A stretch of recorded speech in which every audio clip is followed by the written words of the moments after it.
Halo sobat, selamat datang kembali di channel kita. Hari ini kita akan membahas kisah menarik dari Pulau Lombok yang sudah melegenda kisah Putri Mandalika. Di tengah keindahan Pulau Lombok, tersimpan cerita yang begitu memukau tentang seorang putri cantik bernama Mandalika. Putri yang terkenal tidak hanya karena parasnya yang menawan, tapi juga kebijaksanaan dan kebaikan hatinya yang luar biasa. Konon, Putri Mandalika adalah putri dari Kerajaan Sekar Kuning yang terletak di wilayah Lombok Tengah. Kecantikan dan kebaikannya tersebar hingga ke berbagai penjuru.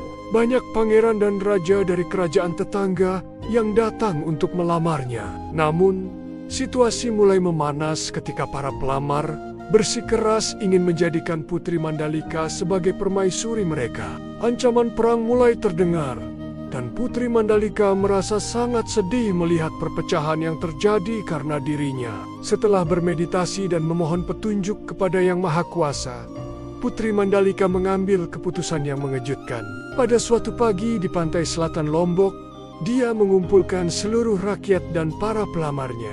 Di hadapan mereka semua, Putri Mandalika menyampaikan bahwa dia tidak ingin menjadi penyebab perpecahan. Dengan bijaksana, dia memutuskan untuk menjadi milik semua orang dengan cara yang tidak terduga. Dia melompat ke laut yang bergelombang. Masyarakat yang hadir mencoba mencarinya. Namun yang mereka temukan hanyalah cacing laut berwarna-warni yang kemudian dikenal sebagai nyale. Sejak saat itu, masyarakat Sasak meyakini bahwa nyale adalah jelmaan dari Putri Mandalika. Kisah ini bukan sekadar legenda yang berlalu. Hingga kini, masyarakat Lombok masih merayakan Bau Nyale, sebuah festival tahunan untuk memperingati pengorbanan Putri Mandalika. Festival ini biasanya digelar pada bulan Februari atau Maret saat musim kemunculan nyale. Festival Bau Nyale telah berkembang menjadi agenda pariwisata yang menarik. Ribuan wisatawan dari berbagai daerah dan mancanegara datang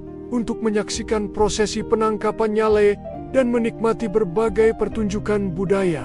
Di pantai-pantai selatan Lombok seperti Pantai Segar, Pantai Kuta, dan Pantai Tanjung Aan, festival ini dirayakan dengan meriah. Ada parade budaya, pertunjukan presean, dan berbagai lomba tradisional yang menambah semarak perayaan. Yang menarik, tradisi Bau Nyale juga menjadi indikator bagi petani lokal untuk menentukan musim tanam. Kemunculan nyale dipercaya sebagai tanda dimulainya musim tanam yang baik. Ini menunjukkan bagaimana kearifan lokal masih relevan dengan kehidupan modern.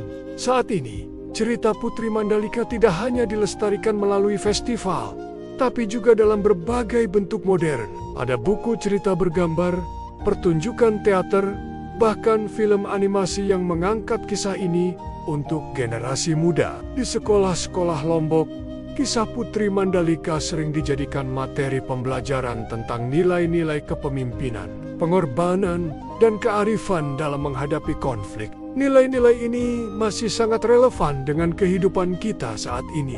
Pemerintah daerah juga terus mengembangkan kawasan wisata yang berkaitan dengan legenda ini. Pembangunan infrastruktur dan fasilitas wisata di sekitar pantai-pantai tempat festival Bau Nyale digelar terus ditingkatkan untuk memberikan kenyamanan bagi pengunjung.